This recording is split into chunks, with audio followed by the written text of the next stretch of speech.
वारो तुझ पे मैं पूजा के। नमस्कार दोस्तों, आपका मेरे चैनल में स्वागत है। दोस्तों, हम लोग माता रानी की तैयारी में जुट गए हैं। ये चल तो रहा है पितरपक्ष, लेकिन दोस्तों माता रानी आने वाली है नवरात्र, इसीलिए हम लोग नवरात्र की तैयारी में लग गए हैं।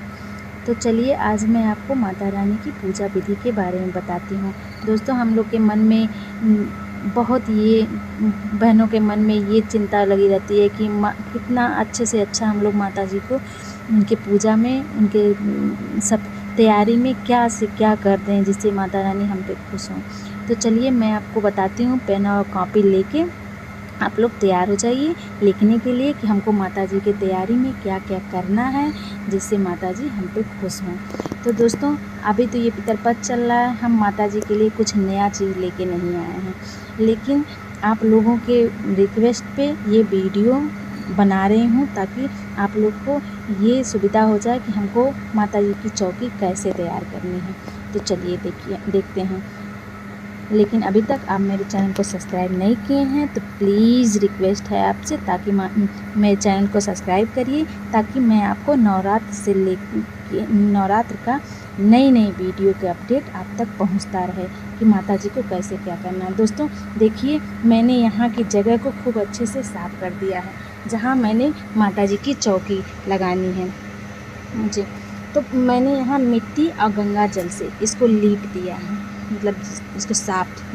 वैसे तो फर्श है ये साफ़ रहता ही है, लेकिन हमको इस जगह पे माता जी की चौकी लगानी है, माता जी को बैठानी है, तो इसलिए इस पर नहीं आपको गोबर मिल रहा है तो आप गंगा जल और वो मिट्टी लेके इस पर इसका लेपन कर दीजिए। मैं बताती हूँ आपको। इस तरह से लेके आप पहले मिट्टी और गंगा जल से इस तरह से आप लेपन कर दीजिए इस जगह को। इसको साफ कर दीजिए जगह को।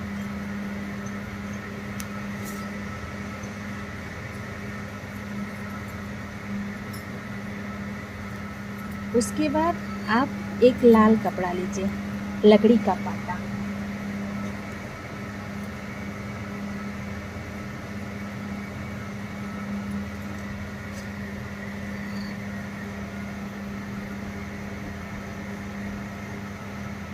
हो गया माता जी की चौकी जो तैयार हो गई। अब हम यहाँ माता जी का आसन रखेंगे।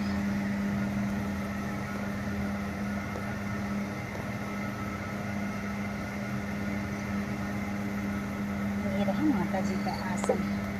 दोस्तों, माता जी के आसन में हम लाल कपड़ा बिछाते हैं।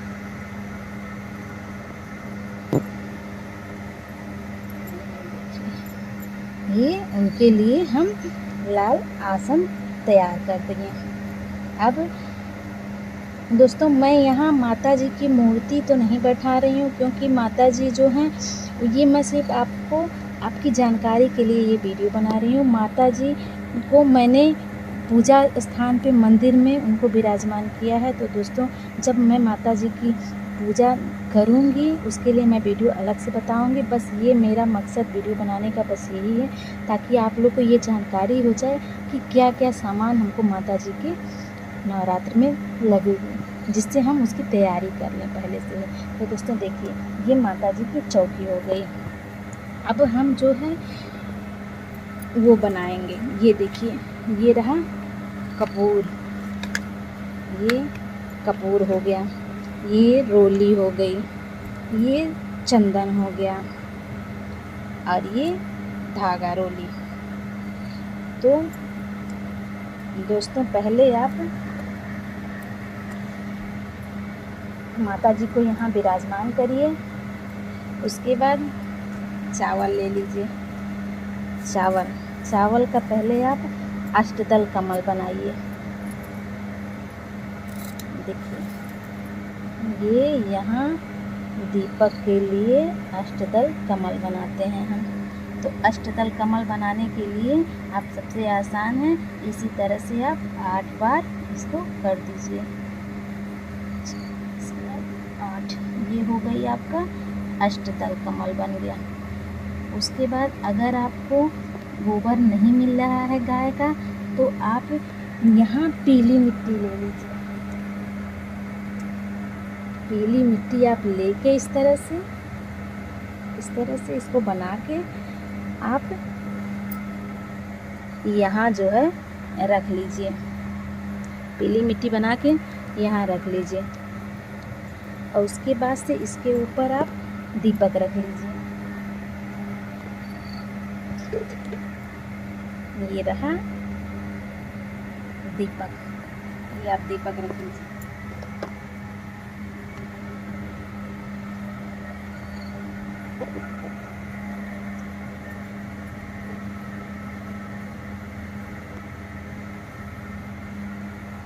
दोस्तों थोड़ा दिक्कत हो रहा है हमको वीडियो बनाने के लिए, क्योंकि मैं अकेली हूँ इसीलिए, लेकिन उसके लिए मुझे क्षमा करिएगा। ये रहा आपका दीपक। उसके बाद आप 9 ग्रह बनाएंगे। 9 ग्रह के लिए आप जो है इधर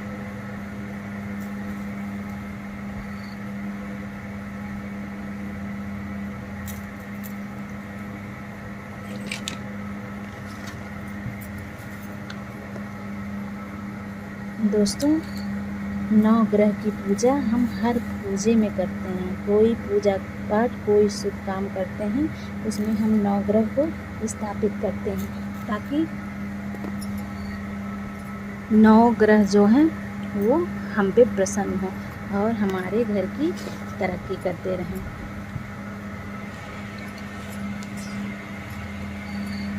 और ये 9 ग्रह बनाने के बाद आप जो है इस पे थोड़ा थोड़ा हल्दी ज़रूर गिरा दें, जिससे शुभता का प्रतीक माना जाता है।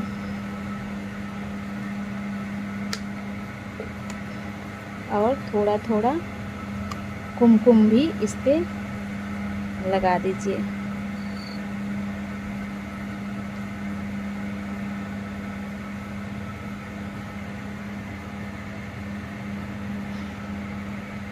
दोस्तों जब मैं नवरात्र में माता जी की चौकी सजाऊंगी तो मैं आपके लिए वीडियो ज़रूर डालूंगी, जिस पे आप अगर हो सके तो आप इन चावलों को पीले रंग में रंग लीजिए। यहाँ भी थोड़ा थोड़ा हल्दी हम लगा लेते हैं। थोड़ा थोड़ा हल्दी जो है हम उस पे भी, जो अष्टदल कमल बनाया है उस पे भी शुभता के लिए हल्दी का भी अष्टदल कमल बना सकते हैं। हल्दी और कुमकुम, दोस्तों माता जी की पूजा में कुमकुम और रोली का बहुत महत्व है। कुमकुम रोली माता जी के हर पूजा में शुभ माना जाता है। उसके बाद हम ये कलश स्थापित करेंगे। तो कलश स्थापित करने के लिए भी हमको जो है वो अष्टदल कमल बनाना पड़ेगा। तो देखिए हम यहाँ अष्टदल कमल बना रहे हैं। दोस्तों कोई भी चीज़ हुआ, या फिर दीपक या ज्वारे हुए या फिर कलश हुए, उनको हम ऐसे ही नहीं रखते हैं। उसके लिए हम किसी चीज़ में, किसी पात्र में उसको हम रखते हैं, अष्टदल कमल बनाते हैं। उस पे हम ये रख देते हैं कलश को। दोस्तों कलश के अंदर एक हल्दी का टुकड़ा, एक सुपारी और 1 रुपए का सिक्का, नहीं हो तो 2 का सिक्का, जो भी आपके पास सिक्का हो वो सिक्का लेके आप इस पानी में थोड़ा सा अक्षत लेके अब 2 पानी में आप डाल दीजिए। पानी में डाल देने के बाद आप जो है आम के पत्ते से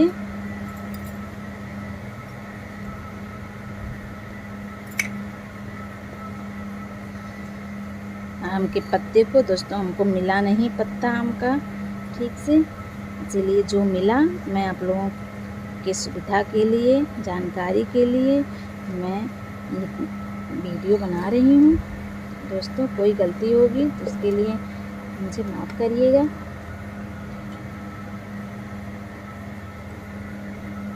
जो ये कुमकुम और हल्दी का हम इस पे सब पत्तों पे हम एक बार टिक्का लगाएंगे। उसके बाद हम ये सारे पत्तों को माता जी का नाम लेके हम इसमें लगा देंगे। आपके पास 5 पत्ते हों तो 5 डालिए, 7 हों तो 7 डालिए, या फिर आपके पास और ज़्यादा पत्ते हों तो और ज़्यादा भी आप इस पे यूज कर सकते हैं।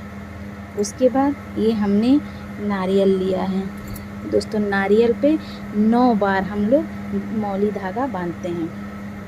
तो चलिए देखिए। जय माता की, जय माता की, जय माता की, जय माता की, जय माता की, जय माता की, जय माता की। ये हो गया हमारा नारियल। दोस्तों हम पूजा में ये गलतियां ज़रूर करते हैं कि हम लोग नारियल का जो मुख होता है उसको हम लोग इधर उधर रखते हैं। तो नारियल का जो मुख होता है उसको हम ना ऊपर रखते हैं ना इधर उधर रखते हैं, ऊपर की तरफ भी नहीं रखते हैं। नारियल का मुख जो होता है वो हम हमेशा अपनी तरफ रखते हैं। तो नारियल का मुख जो है उसको अपनी तरफ रखना चाहिए। तो आप जो है इस कलश पे आप एक कटोरी रखिए। सॉरी, मैं कटोरी तो नहीं लेके आई हूँ, लेकिन आप उस पे एक कटोरी रख दीजिए। इस पे एक कटोरी रख के उसके बाद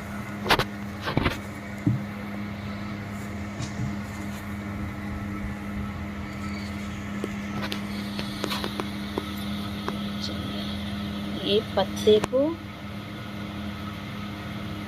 पत्ते बहुत छोटे छोटे दोस्तों मिल गए हैं, इसलिए पत्ते जो हैं ये इसमें डूब जा रहे हैं। आपके घर में अगर सुविधा होगी तो आप पत्ते थोड़े बड़े बड़े लेके आएँ। तो चलिए अब मैं इस पे कटोरी रखती हूँ।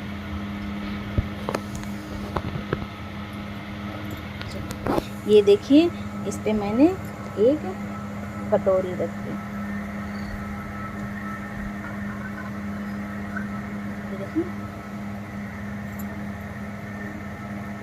हमारी पूजा की कटोरी। पूजा की कटोरी में चावल आप ज़रूर रखिएगा।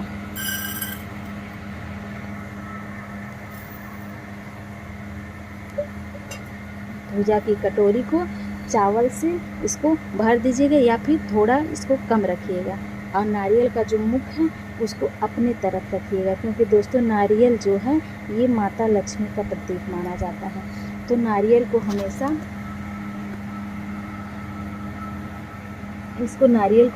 मुख जो है इसका अपने तरफ किए रहना चाहिए।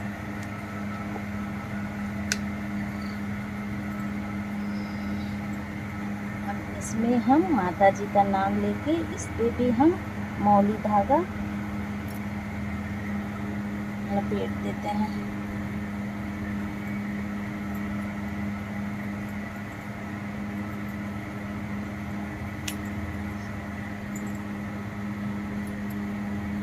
जय माता की।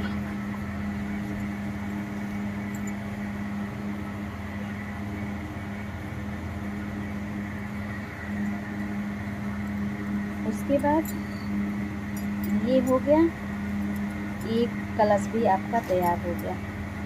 उसके बाद हम जो है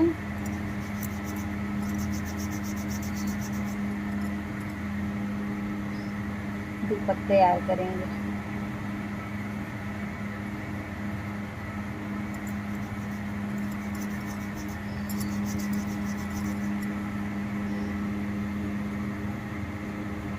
ये रहा आपका दीपक तैयार हो गया। अब जो है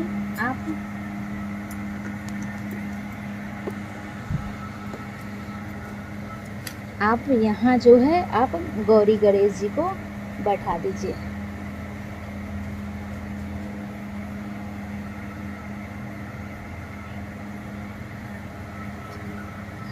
अगर आपके घर लक्ष्मी जी और गणेश जी की मूर्ति है तो आप यहाँ लक्ष्मी जी और गणेश जी को स्थापित कर सकते हैं। और दोस्तों, ज्वार जो होता है वो भी मैं वीडियो आपको ज्वार का डाल के बताऊंगी कि ज्वार कैसे मतलब हमको अपने घर में उगाना है, ज्वार कैसे उगाना है। दोस्तों, बहुत लोग ये करते हैं कि इस कलश को ज्वार का जो वो रहता है जिसमें हम लोग ज्वार को बोते हैं उसमें कलश को रख देते हैं, या फिर आप उस तरह से अपनी पूजा विधि करिए, या फिर आप कलश को इस तरह अलग बैठा के और ज्वार का सामान उधर अलग करके उसको तैयार करिए। और देखिए, मेरी ये माता जी की कपड़े हो गए जो मैंने हमको लेनी है माता जी के लिए। ये देखिए, ये माता जी के लिए कपड़ा ले लीजिए, ये माता जी का कपड़ा ले लीजिए आप। फिलहाल दोस्तों, माता जी तो यहाँ हम स्थापित नहीं किए हैं क्योंकि मैं सिर्फ ये वीडियो आपकी जानकारी के लिए बना रही हूँ। तो आप जो है माता जी के लिए श्रृंगार में, मैं ये भी बता दे रही हूँ, आप माता जी के श्रृंगार में क्या क्या ले आएंगे। तो ये माता जी का कपड़ा हो गया जो माता जी के लिए आप ले आएंगे। और गणेश भगवान के लिए, लक्ष्मी माता के लिए भी आप पीला पीला वस्त्र ले लीजिएगा। ये और ये माता जी की चुनरी हो गई, आप माता जी की चुनरी भी ले लीजिए।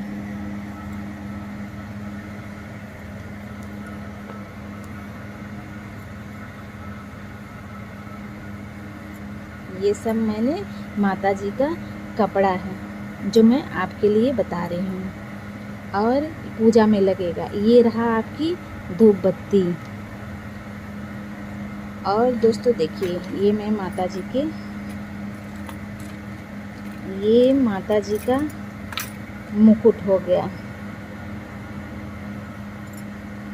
ये रहा उनका, उनके गले का जो हम लोग उनके लिए माला पहनाएंगे वो, और ये उनके कान में पहनाने के लिए। ये सब चीज़ें मैं यहाँ आपको जानकारी के लिए बता रही हूँ। और ये सब श्रृंगार जब हम माता जी का कर देंगे, उसके बाद हम जो है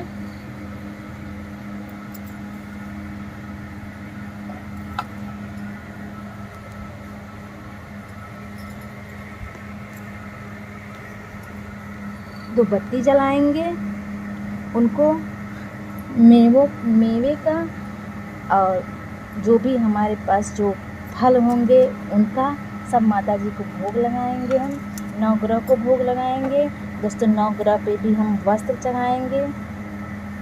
अब पहले पूजा करने से पहले हम गणपति देव का आगमन कर लेंगे, जिससे हमारे हर पूजा में पहले गणेश जी का पूजा किया जाता है, इसीलिए हम पहले गणेश जी का पूजा करेंगे। और सब नवग्रह पे हम थोड़ा थोड़ा वस्त्र के रूप में मौली धागा दोस्तों सब पे चढ़ा देंगे।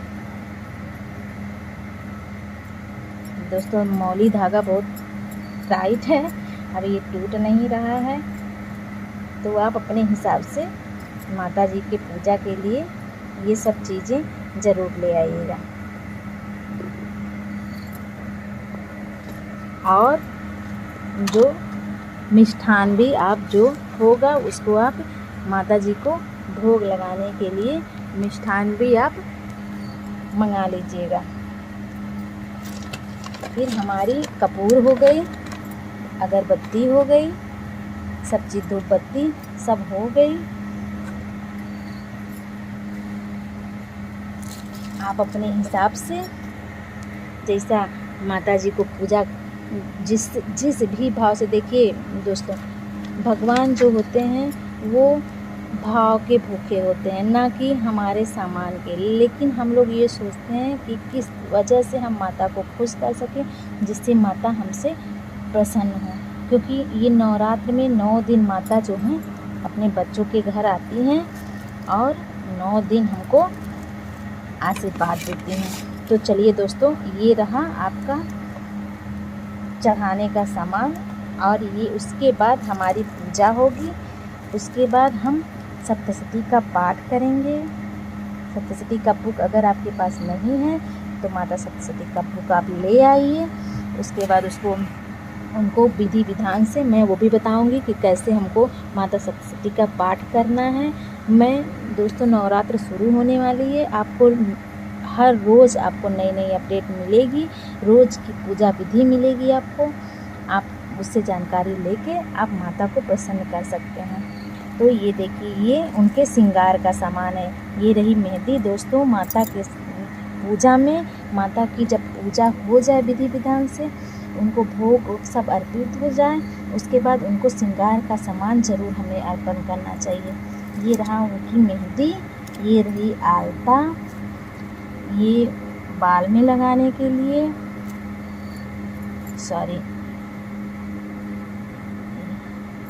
ये बाल में लगाने के लिए।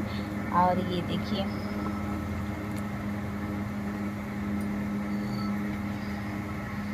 मैं आपको एक बर्तन में करके दिखाती हूँ। ये रहा, ये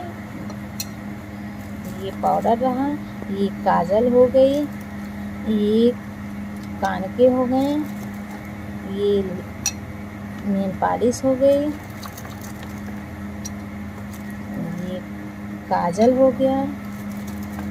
ये माता जी को ये दिखाने के लिए, यहाँ पे माता जी को ऐसे करके से माता जी को दिखाइए, दिखा के शीशे को यहाँ रख दीजिए। उसके बाद ये रहा क्लेचर, ये रहा बिंदी, ये रही कान, और ये देखिए, ये रहा तेल, ये रहा सब सामान दोस्तों। ये रहा मेकअप का सारा सामान। तो हम फिर से इसमें रख दे रहे हैं।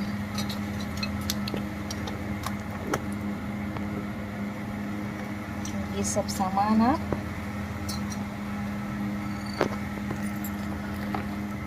माता के लिए ज़रूर ले आएं दोस्तों। कुछ ले आइए चाहे ना ले आइए, लेकिन श्रृंगार का सामान माता जी का ज़रूर ले आइएगा दोस्तों। अगर हो सके तो आप साड़ी भी रख सकते हैं उनको।